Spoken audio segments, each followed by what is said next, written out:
So students, welcome back to Developmental Biology course. For this session, this is going to be our last class. So till the previous class, we discussed about the mechanisms by which phenotypic variations can be generated, and through those mechanisms we learnt that by independently varying the developmental modules as well as the genetic module, like the dominant thing we discussed primarily is enhancer, how variety of phenotypes can be generated from in a common lineage.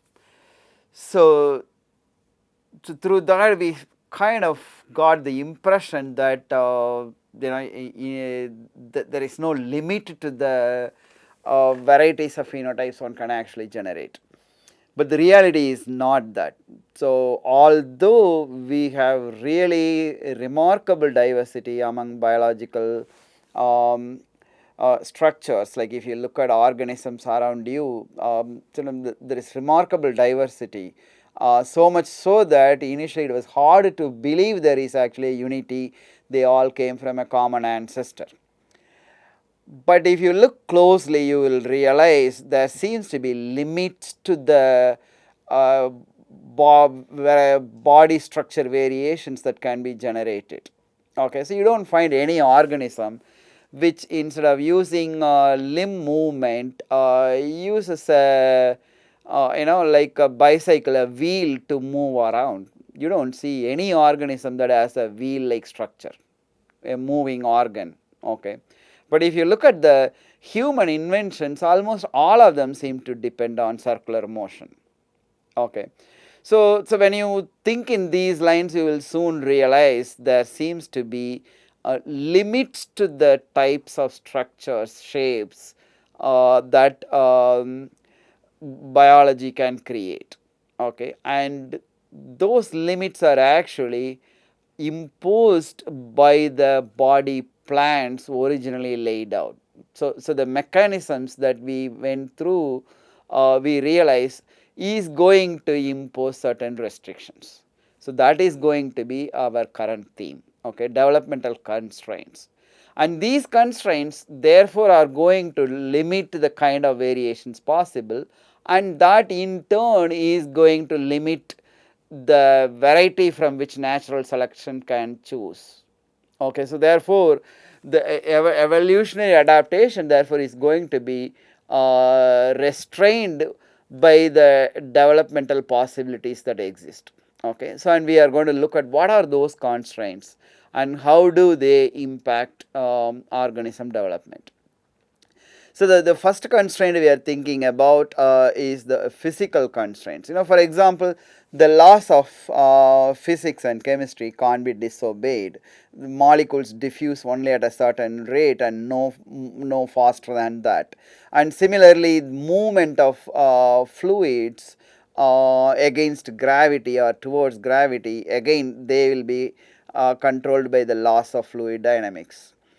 And physical support, what weight can be borne by what kind of a structure, and so on. And one of the very easy thing to see is just written here. Blood can't circulate to a rotating organ.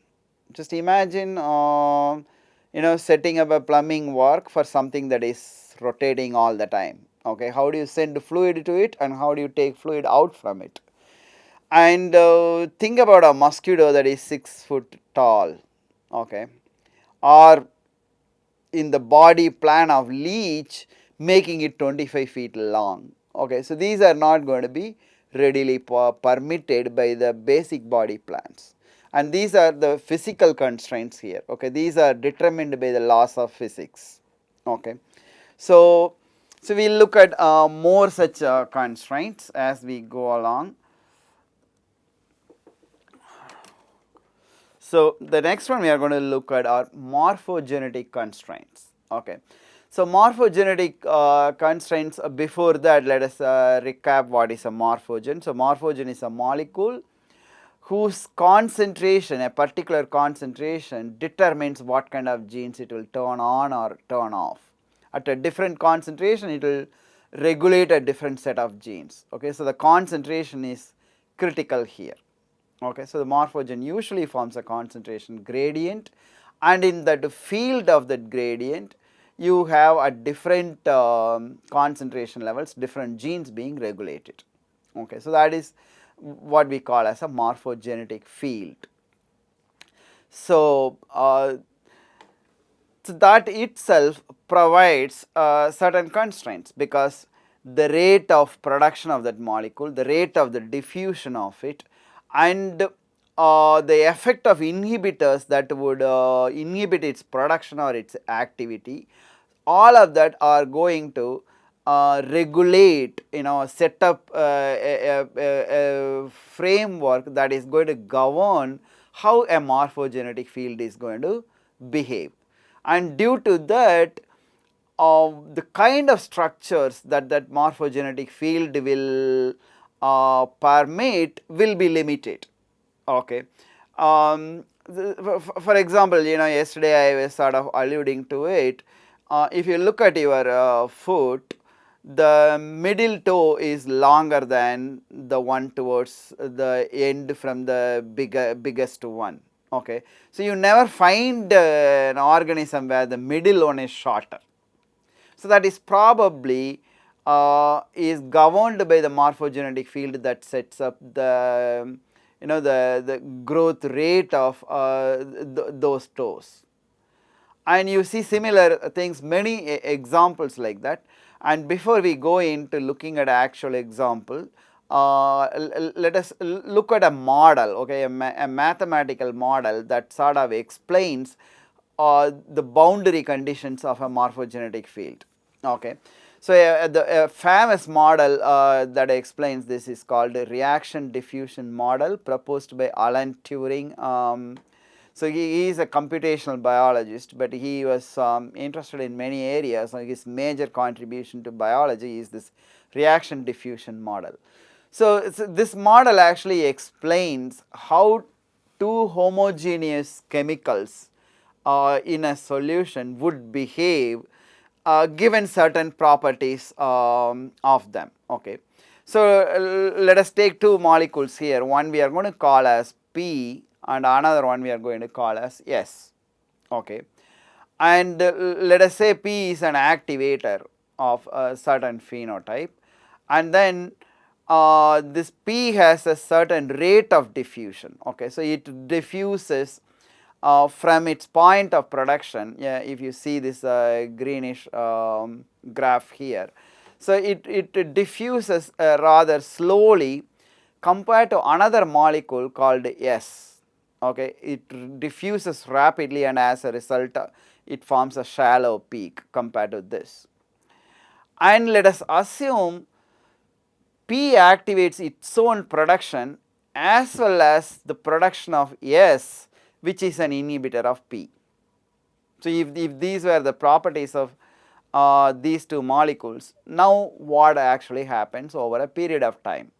Okay, so let's slowly go through this. So if P is going to produce S, so wherever P is going to raise, S is also going to raise.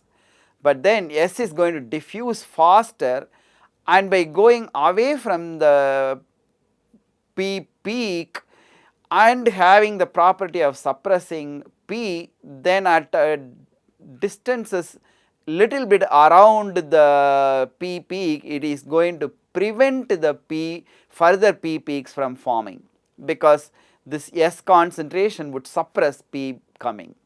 So as a result, smaller shoulder peaks around the initial mound of P does not happen due to this property of S. So if you leave this homogeneous solution of P and S for some time, and based on their diffusion rate and their effect on each other, you will end up generating this sort of a pattern. So initially you will have multiple P's, because P produces its own, it's an auto activator, and therefore where there is a P, then you get more P, but then you will get S as well. Initially if S is uniformly distributed, then S will uniformly suppress, and that would lead to this sort of a change in S, because P, wherever P is more, S is going to increase. But then that S is going to diffuse quite rapidly, suppressing these smaller P peaks, and that would eventually lead to this sort of a condition. And if this is going to be the way this morphogenetic field is going to be set up, then only a certain type of development is going to be possible. Every possible variation is not going to be accommodated by this kind of property of these morphogens. Okay, this is just one example of a model. This need not and does not cover all the morphogens. This is just an example to make us understand how there will be limitations in a morphogenetic field. Okay, and this sort of constraint provided by a morphogenetic field will limit the kind of structures that are variations in the structures that are possible. Okay. So for example, here this reaction diffusion model was famously used to explain, the if you look at your teeth, let's take one of them, a molar tooth, on the surface, where you are biting, this is embedded in the bone, and this is what is visible, and on top of it, you have these shapes, and these are called cusps. Okay, and this pattern of this each peak like mound like shape is what is a cusp, and the pattern of this cusp is determined by a morphogenetic field, which actually follows the reaction diffusion model. And therefore, from the reaction diffusion model of how the morphogens that are ultimately responsible for this cusp pattern, you can actually predict what kind of cusp pattern will form, and that is what is explained by looking at the cusp pattern in mouse and another rodent vole. Okay. In these two, the initial production of this FGF4 and sonic hedgehog and their diffusion and their ability to inhibit another molecule, which is none other than another BMP. Okay. So based on that, scientists were able to predict a little ahead of the cusp pattern by looking at the gene expression. Like for example, gene expression pattern of embryonic day 14 helps you to predict what would be the cusp pattern on embryonic day 15. Okay, and this could be done for both these organisms, and the expression pattern of these two and the variation in that between these two organisms help us explain the final cusp pattern variation in these two organisms. Okay, so this is the gene expression pattern. FGF is one color and SHS is the other color, and based on their expression pattern you can predict what's going to, like, kind of this expression tells you this structure is going to come, and these two tell you that here you are going to have the cusps coming, and so on. So and this sort of a structure formation, you see it here. Okay, and then this variation ends up becoming these two, and so on. And here in the original Turing's model, all that they needed to incorporate is that as the development progresses, the rate of diffusion of the two molecules do not remain the same. Okay, because extracellular matrix forms, and that is going to affect that. And so a correction factor for such changing behavior of extracellular matrix, which changes the diffusion, had to be incorporated. And another thing was the binding strength of the inhibitor varies again, and by changing these two, scientists were correctly able to predict the cusp pattern in the molar teeth of these rodents. So here is the way the reaction actually works. So BMP4 promotes the epithelial proliferation. This is the cell that's going to deposit the enamel. Whereas this FGF8 promotes the underneath mesenchymal cells, which actually forms the dentin, the inner side, the layer below or towards the inside from the enamel side. Okay. And these two have this relationship. BMP4, in addition to promoting its own expression, it is also going to promote the expression of a gene that is ultimately going to produce the FGF. So this is like our P in the reaction diffusion model, and this is like the S. And the S there, as in the model, here again via this molecule ends up inhibiting this. Okay. So excuse me. So this is the kind of relationship that is molecularly determined, and then now when you use those molecular parameters in the reaction diffusion model, then you are able to predict. So this is the predicted cusp pattern based on this relationship and these phenotypes induced by these two molecules. So this is the predicted pattern and this is the observed pattern.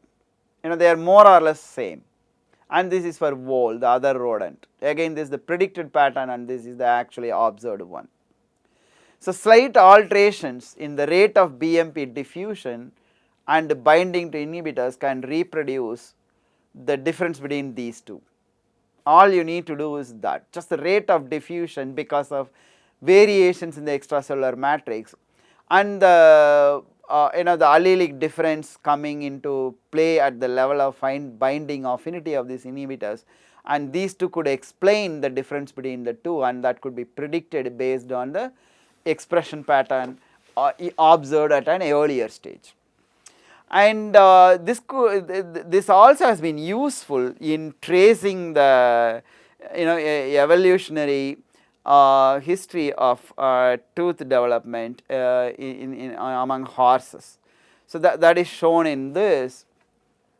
So here what you are actually seeing is a summary of the previous one. So this acts like a motor. Okay, activator activates itself and activates inhibitor, and inhibitor inhibits this, and this relationship, which acts like a motor, controls these two tissue formation. Okay, the rate of proliferation of these two are regulated by these structures, these genes or molecules regulating themselves. Okay, and so by looking at the expression pattern of an ancient horse like this Loxolophus, and by by inducing certain changes in this BMP and SHS, people are able to predict how this structure would form. This is what you see in the modern horse, and by looking at the concentrations in this kind of a structure and predicting using reaction diffusion model, you exactly explain how this fourth cusp forms in the modern horses, how this could have come from this. So this is the reaction diffusion model, which is actually proposed to explain morphogenetic field, but here we are seeing in the context of how this is going to have certain restraints and therefore only a certain limited variations in the structures that are possible, and this is the reason why you don't get the middle toe or the middle finger in your hand being shorter, because the morphogenetic field that sets up the field is such that the genes expressed only in a certain way, and that ends up producing only these lengths of the toes or fingers. Okay. The principles that govern the diffusion here ends up governing the length of the fingers.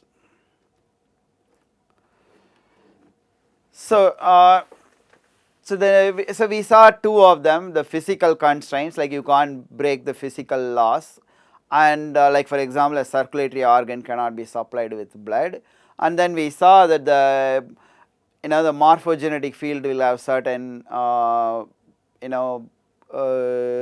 principles that govern them, and therefore that is going to impose certain constraints on development. The third we are going to look at are the evolutionary history of a certain development, okay, a certain body plan that formed in one certain way now can't be totally reworked, okay, because evolution works on what already exists.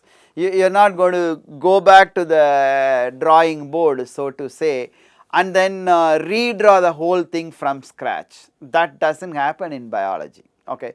So this is one of the strongest evidences that people put forth to prove that modern day organisms actually came from ancestors, and therefore the organisms are not perfect machines, okay.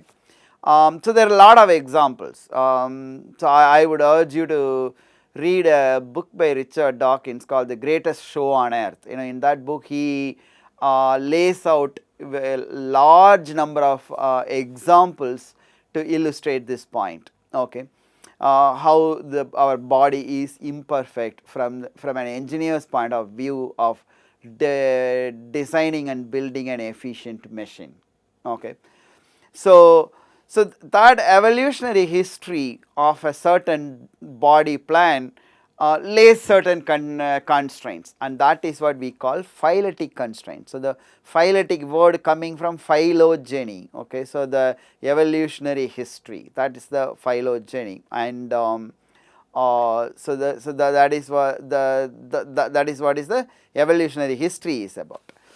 So let us look at some of the examples, like for example notochord in vertebrate like us is only a transient organ in the embryo, but nevertheless we are dependent on it for that particular stage of embryonic development to instruct the neural crust formation as well as the somites, the sclerotome. You need the notochord structure.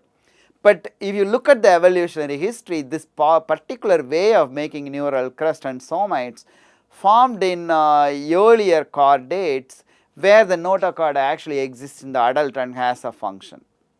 And due to that evolutionary origin, although we do not need a notochord in the adult, it still remains during as an important crucial structure in our embryonic development.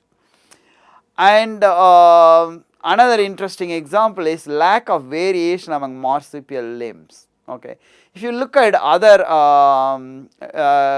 vertebrates, like if you look at eutherian mammals, you see variations, like you have hand, bat, wing, then you have flipper, and then you have claws, all those variations.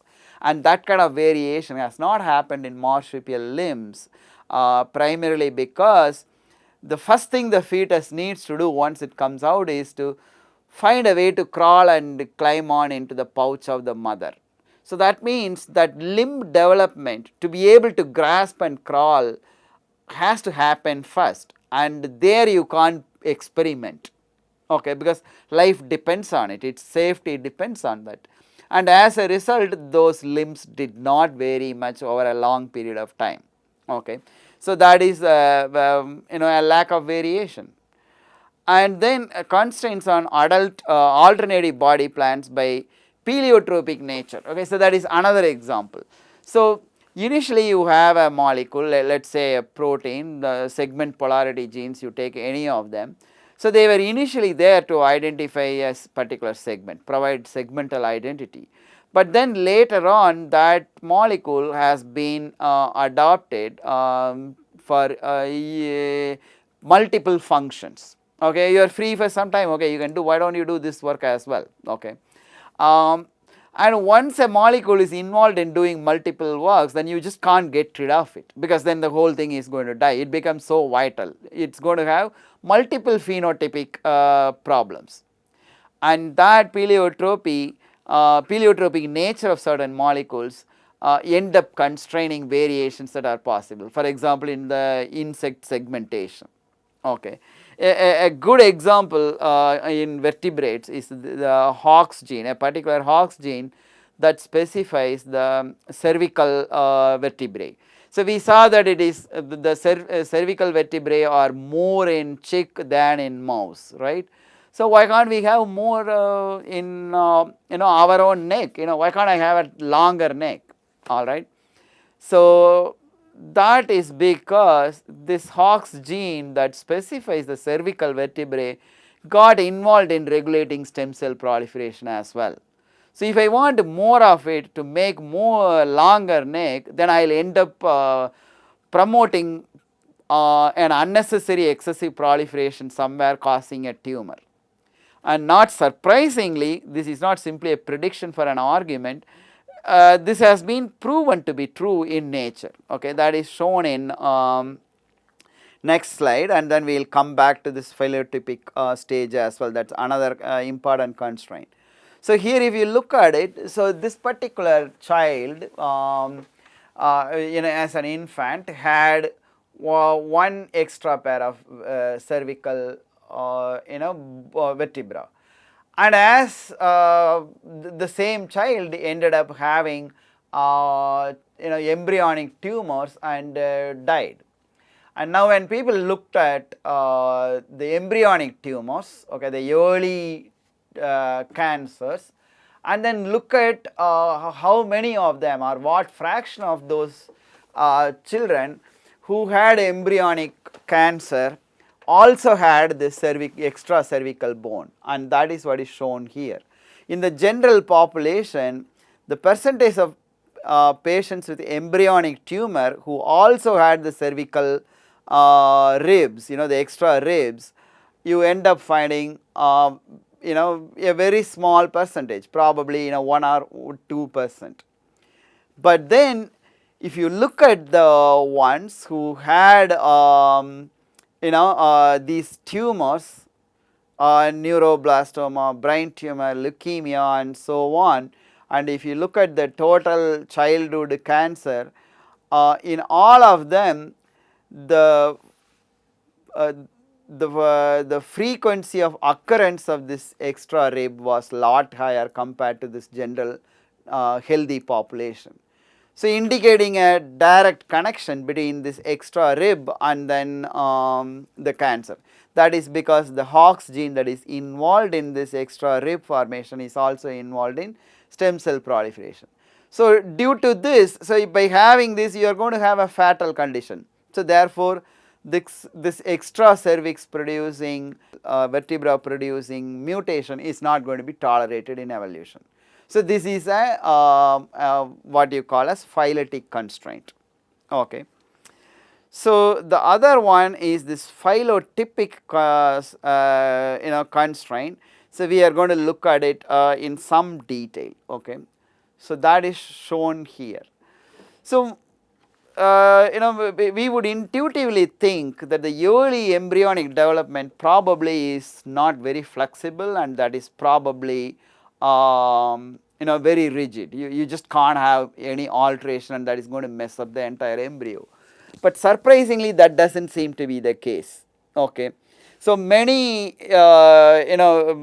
members of this subphylum vertebrata can actually go through variety of cleavage and castrulation patterns.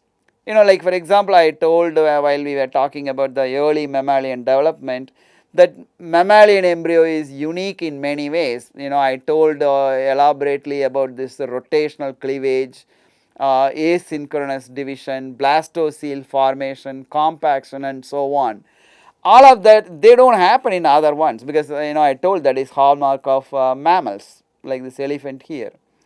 So by a variety of these early embryonic steps like cleavage and gastrulation, they all come to a certain a common structure during embryonic development. In this particular case is the little later stage of neurula stage, which is called as pharyngula. Okay. So this pharyngula stage, all these members of this subphylum vertebrata, they all produce this structure, and such a structure is called the phylotypic stage, meaning this structure is typical of this phylum. Okay. So that is why it is called phylotypic stage. So this stage of embryonic development typifies this phylum. It is unique to this phylum regardless of other subgroups within this phylum, okay, and that kind of as embryonic stage we call as phylotypic stage. And laying down that body plan, once done, then that seems to be fixed. It can only generate these varieties and you can't meddle with it. Once you have come here, then you are going to be a vertebrate. You're not going to be something else. And that is the bottleneck created by the phylotypic stage. So this is another example of phyletic constraint. Okay. And this is explained in some detail in the next slide how this may be so.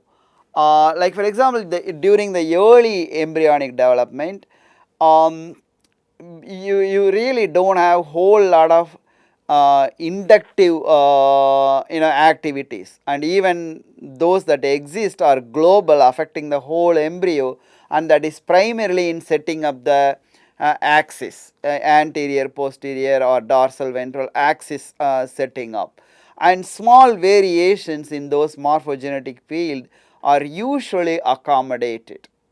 Okay.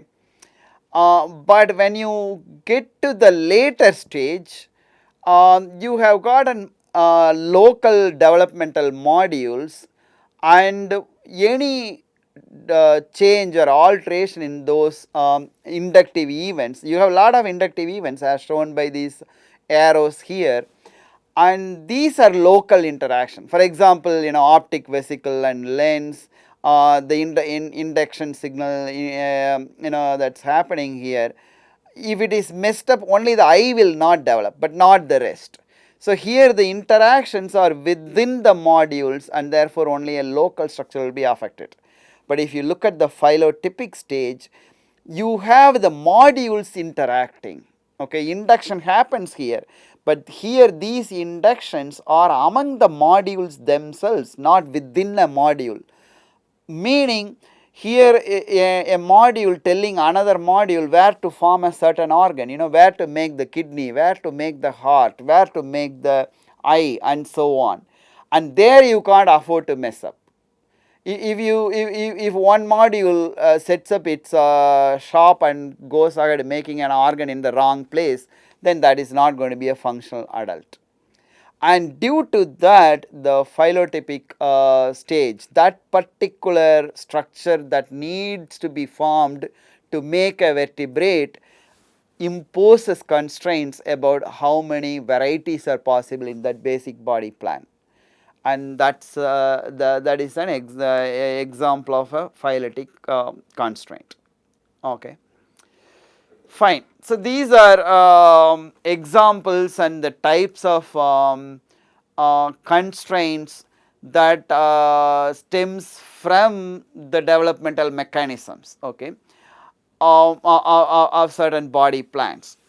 So now what we are going to do is we are going to move to a different theme where we are going to look at how sometimes for a given genotype, okay, you could have a range of phenotype for a given genotype, okay, and within that range you may select a certain position.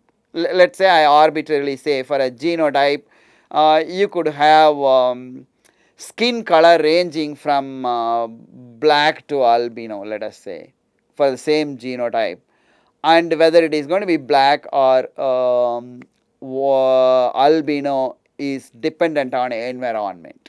Okay, that sort of a situation you call as polyphenism, making multiple phenotypes for a given genotype. Okay, and this indicates a certain flexibility in the development for the same molecules, everything for the same nuts and bolts.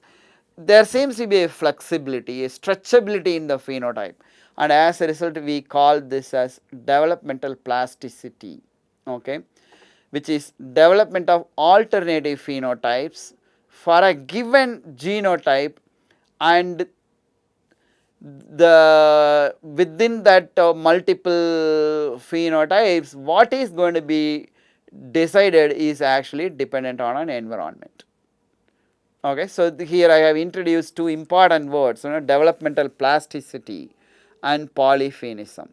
Okay, here the important thing is genotype is identical. There are no allelic variations. There are no changes in enhancer or anything. The DNA sequence is identical, but phenotype has certain range.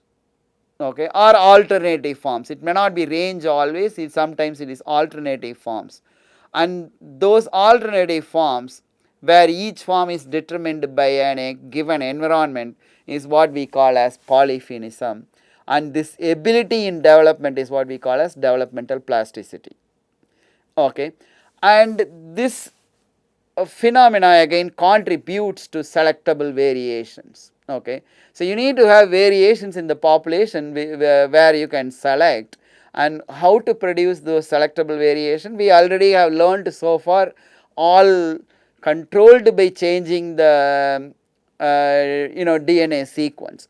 Now we are looking at a situation where we are not touching the DNA, but then we recognize that multiple phenotypes may be allowed by that genotype, and which phenotype is going to be selected is probably going to happen in a non-genotype dependent manner, and that is why this word epigenetic variation. And do such variations exist, and do they help evolution? That is what is going to be our topic now. So, this plasticity lends itself to such a selection, and that is what we call as epigenetic inheritance. So, this sort of kind of ends up somewhat supporting Lamarckian idea, but it is not really. Lamarckian idea talks about use disuse, but we are not talking about use disuse here. Lamarckian idea is clearly wrong, that for example if someone is a bodybuilder, there is no guarantee that that person's child is going to be very muscular, or as the textbook says, accident victims who lost a limb can rest assured that their children will be born with normal limbs. Okay, so that is where Lamarckian comes. Here what we are talking about is, if an environment induced certain changes in the somatic cells, and suppose if those factors that are originally made in the soma could find a way into the germline, won't it get inherited? They do get inherited, and that is what we call as epigenetic inheritance systems, and we will see examples of that, then it will all become clearer. Okay, here is one example. So here you have these locusts. Okay, so this is a solitary locust, greenish, and it just forages on its own. It never becomes a group. Okay, so it is solitary existence, and it produces progeny which are again going to be solitary. They are not going to be gregarious. Whereas under certain conditions, if they end up being in large population, they end up producing gregarious progeny, although the genotype is the same. And this gregarious progeny, even when it is not in group, in a solitary condition, it ends up producing gregarious progeny. Okay, so in earlier generations environmental experience, here being in a crowded population, produces an inheritable property, okay, characteristic. So a subsequent generation that isn't in a crowd also ends up producing this gregarious variety. Okay, so that is an example of polyphenism. So here these two are two different phenotypes possible for the same genotype, and it apparently depends on a chemical produced by the oviduct and deposited in the foam that protects the egg. Okay, and when you take that gregarious locust, the foam, and coat it on that produced by the solitary, and the solitary one ends up producing gregarious. Okay, and if you wash off that foam, then this ends up producing solitary. And if you reapply after washing, then again it becomes gregarious. So this is how people showed that it is actually a chemical that is coating the egg ended up deciding this phenotype. So the primary thing is after its original experience, in a subsequent generation, even when that experience is not there, it again produces the same phenotype. So that is how it becomes epigenetic inheritance. It is inherited. The initial stimulus is not required anymore. Okay. So now what are the mechanisms by which this happens? There are 3 different mechanisms, and that is what we are going to see in the subsequent slides. So the first one we are going to talk about is called epi-alleles. So we know alleles, having differences in the DNA sequence for a given locus, on the chromosome. Okay, for a given genetic locus, you have some variations in the DNA sequence without altering the total property of the encoded protein or the RNA, and that we call as alleles, right? Epi-alleles are again variations, but here not on the DNA sequence but on the chromatin structure itself. One chromatin structure you can readily think of is DNA methylation. Is there going to be that a certain part of that gene, let us say promoter, is it methylated or not methylated, or is it hypermethylated, etc. And if that methylation pattern can be passed on, let us say a certain environmental influence caused that kind of methylation on a certain somatic cell in one particular generation. If it can actually impact on the chromatin of the germline, then it can actually go to the next generation. So it does not matter whether the variation is in the DNA sequence or the chromatin structure. If either of them can actually pass on through the germline, and if they are going to have an impact on the gene, it is going to have an impact.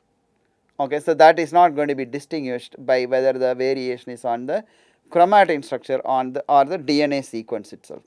So when you have that kind of a variation based on chromatin structure, you call epi-alleles. So here is an example of epi-allele. So here you have this normal flowering pattern in a certain toad flax, and this is unmethylated version. And if it is this particular gene, if this particular gene is hypermethylated, then it produces this sort of a flowering pattern, and this can be stably inherited. So if you look at the sequence, you will not find variation, but if you look at the methylation, then you will find this allele is hypermethylated and this allele is not, and both are stably inherited. And this is one mechanism by which you have epigenetic inheritance. And this is originally determined by an environment that actually induced this methylation. And there are many examples in the animal kingdom as well. And so we will just in the interest of time, we will only look at one example. So agouti, it describes this pattern, grayish whitish sort of this fur pigmentation pattern is what is agouti. A certain way of certain pigment pattern is agouti phenotype, and this is often connected with obesity as well. Okay, so a mother that is fed in a diet which is poor in methyl donors, then it ends up not developing that fur pattern, and also it becomes obese. Okay, the availability of methyl donors in the mother's diet, okay, it ends up affecting the progeny, and not just that, that progeny, when it is going to give progeny, that is the grand offspring generation, there again you are going to have this effect. On the other hand, if you have proper diet rich in methyl donor, then it develops the normal phenotype. So here in one generation, an environmental influence, meaning in this particular example it is the diet, whether it has whether it is rich in methyl donor or poor in methyl donor. That determined whether it is going to be obese and also have this fur pigmentation pattern, or it is going to be wild type. And this gets stably inherited in subsequent generations as well. Okay. And so this is another example of epi-allele.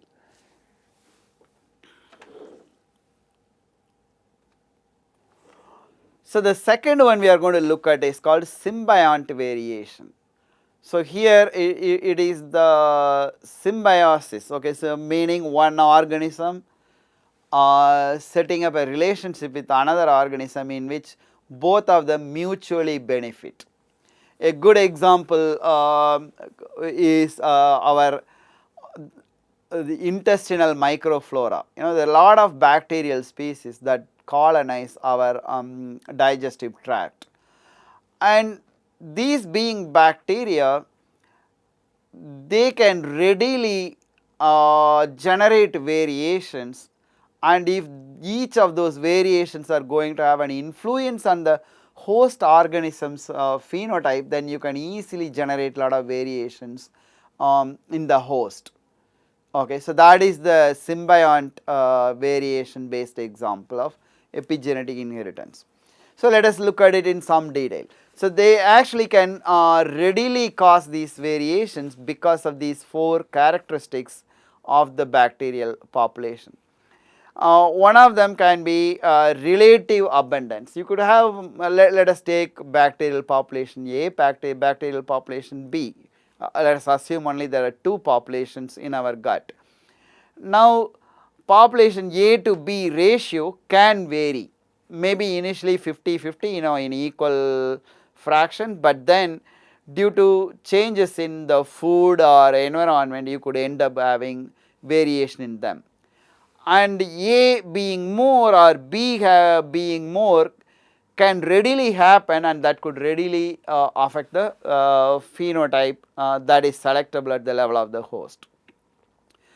And you can easily introduce another bacteria. You are not going to experiment by changing the genetic makeup of the host.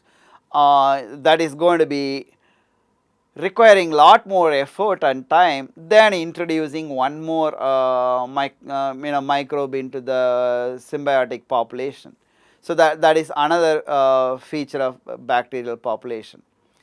And the third is they can easily undergo mutations. Okay, so the host cannot undergo genetic mutation and generate a phenotype that is selectable at the given generation itself. Okay, you need to go through several generations of that host, but instead these having shorter life cycle generation time, and as well as in very large numbers, they can undergo mutations. They are not going to have two alleles to to mutate both of them, etc. They can easily generate mutations through recombination and random mutation, and these changes can occur more rapidly in microbes. And lastly, and equally importantly, horizontal gene transfer happens among bacterial species. Okay, in prokaryotes it readily happens, like from one species genetic transfer to another species, which does not readily happen in vertebrates like us. Okay, from one vertebrate having a transfer to another vertebrate, that does not readily happen, but among bacterial species this readily happens. Okay. And due to these characteristics of bacterial species, the symbionts variation can readily happen, and that could cause selectable variations in terms of the host itself. So one example is shown in this slide. Here we are actually seeing an interplay between the host genotype and the bacterial composition of its digestive tract. Okay.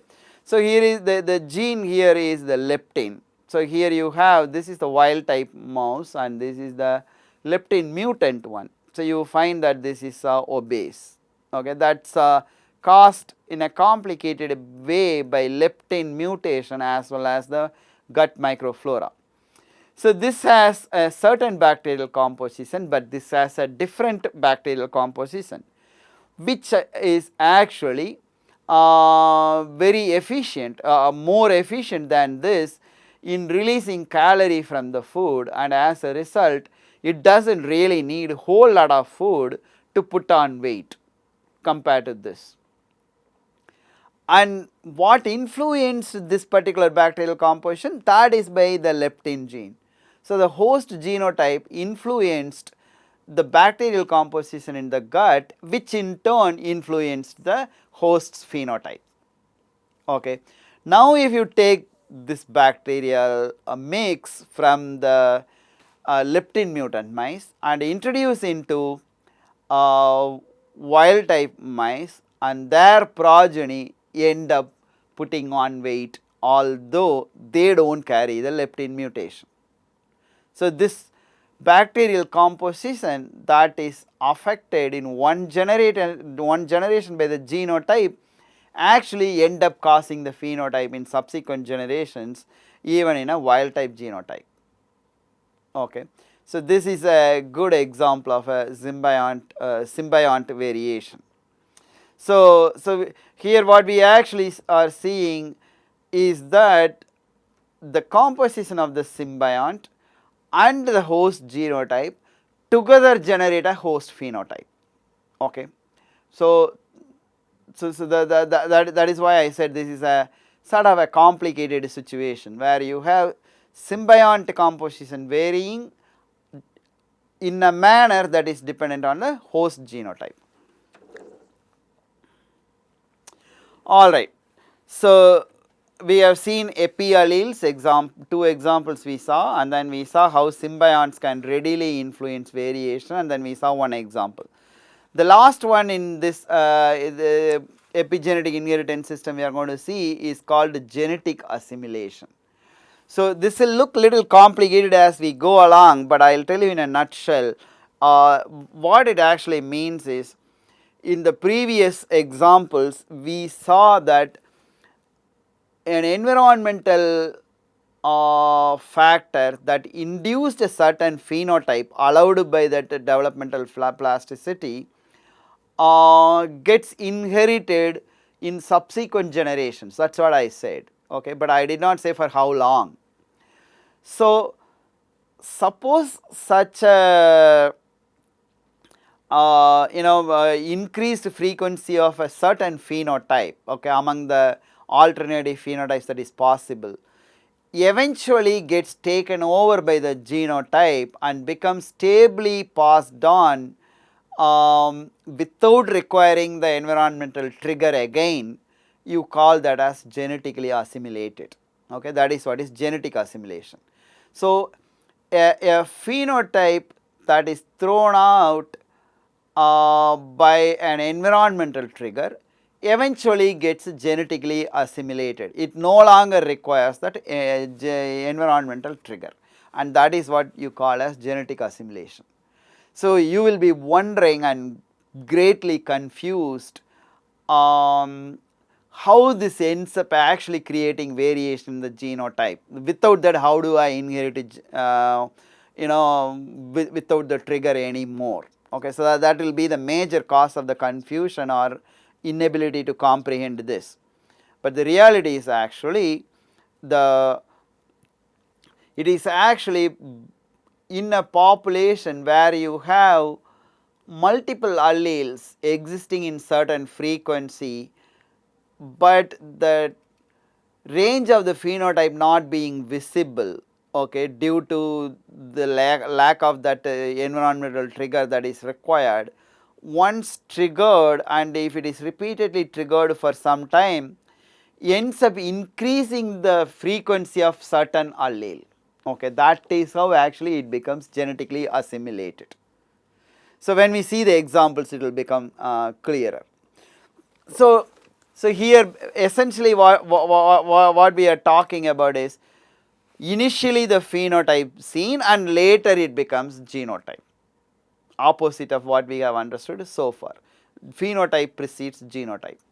So, let us see the examples, then this will become very clear.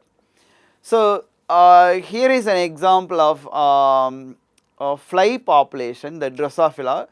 In an experimental population in the lab, scientists noticed that when you expose their embryos development at a certain stage to ether, they end up producing this bithorax mutant like phenotype.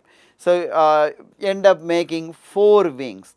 So, the Drosophila is a dipteran, meaning it produces 2 wings. Only the middle thoracic segment produces, in this particular image, the drawing here, this regular wings are cut to expose this segment, but this third thoracic segment that usually produces balancing organ called haltear is expanded into wing-like structure. Okay, so this is the 4-winged phenotype. So, do not count here 4 because the 2 are cut to expose this. So, this 4-winged population came out in the same genetic stock when exposed to ether. Now, what the scientists did is they chose the 4-winged ones and mated them, and took the 2-winged ones even after ether exposure where they did not display the 4-winged phenotype. Those offspring they took and allowed them to develop to adulthood and mated among themselves. Okay. 2-winged one mated with 2-winged, although they have experienced the earlier ether, and the other one due to ether this 4-winged form came and it was mated with another 4-winged form.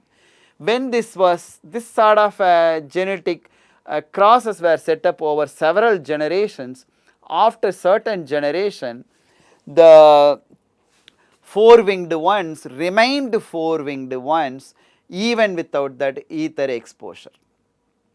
Okay. And so, how is this possible?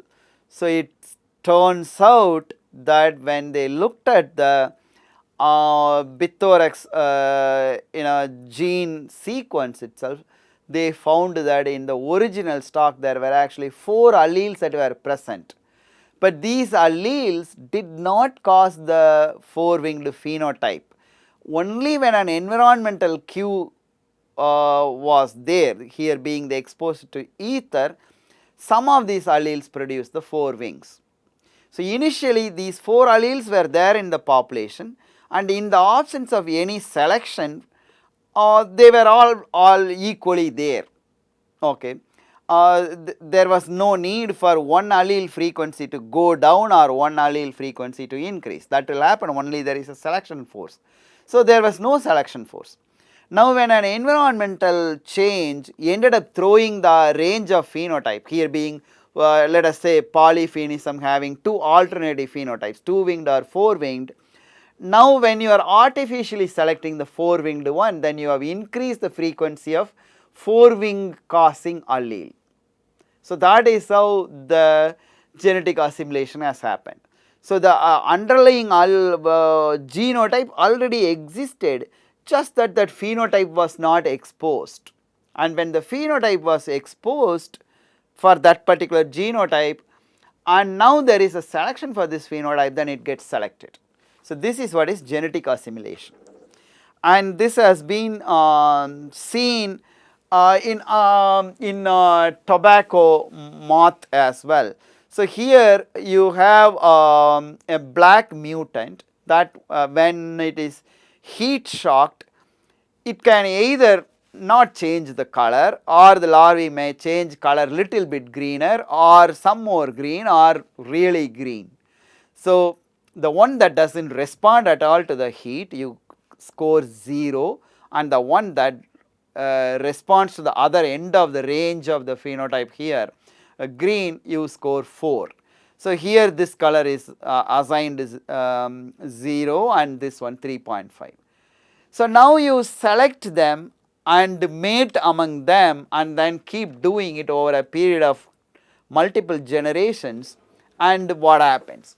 So, here you have a situation where no selection is done, this blue graph So this x-axis is the number of generations, and the y-axis is the at a given generation in that given population how many become green, how many become black, and or whatever intermediate thing. The score is the score that we assigned in the previous slide, that is plotted in the y-axis.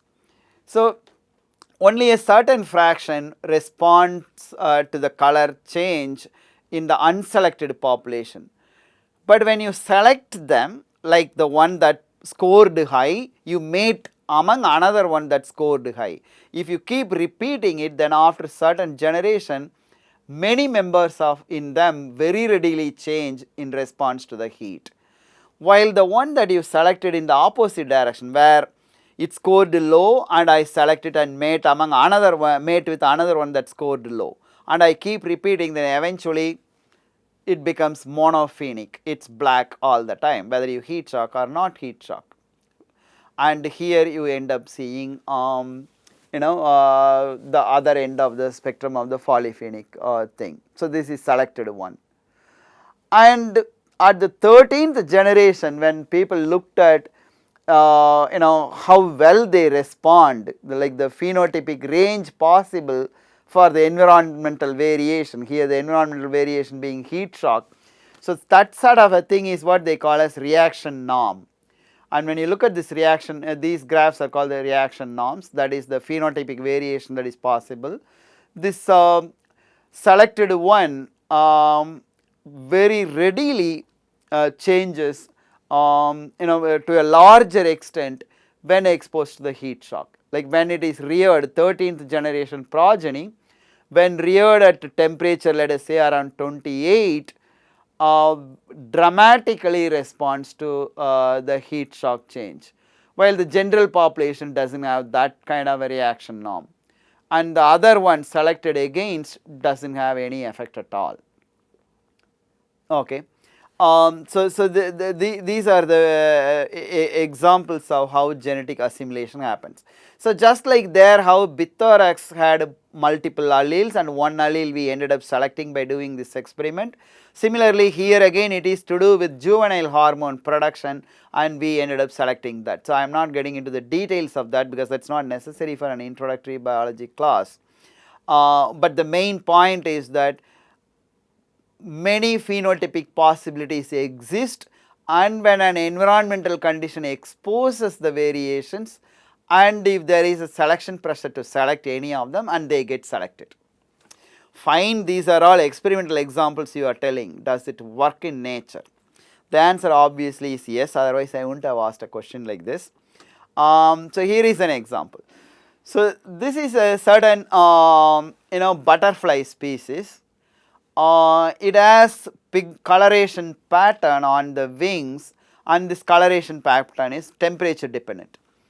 So you can take the butterfly population in let us say in a colder climate, and you heat shock it, and it produces variety of a variation in the coloring pattern.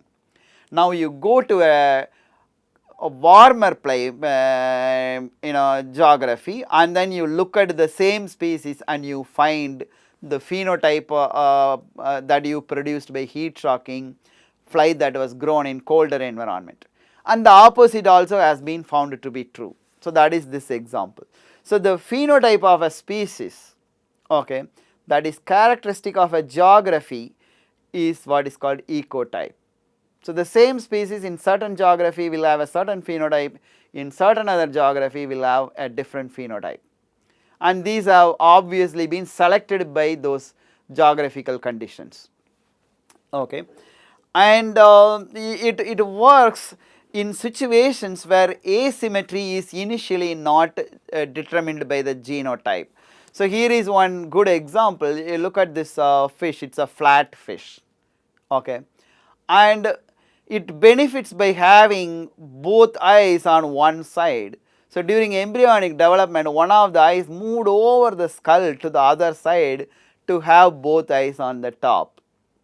So this probably arose from an ancestral species where this asymmetry was not genetically determined, and it probably happened by random or due to an environmental cue, okay, and eventually then it got selected, probably because that fit its new adaptation, okay, new environment. And another good example is these lobsters. These lobsters in their juvenile stage, they make the claws the same way, both claws are the same, and if they don't have any hard objects to crush and break, then they develop symmetrically. But if they end up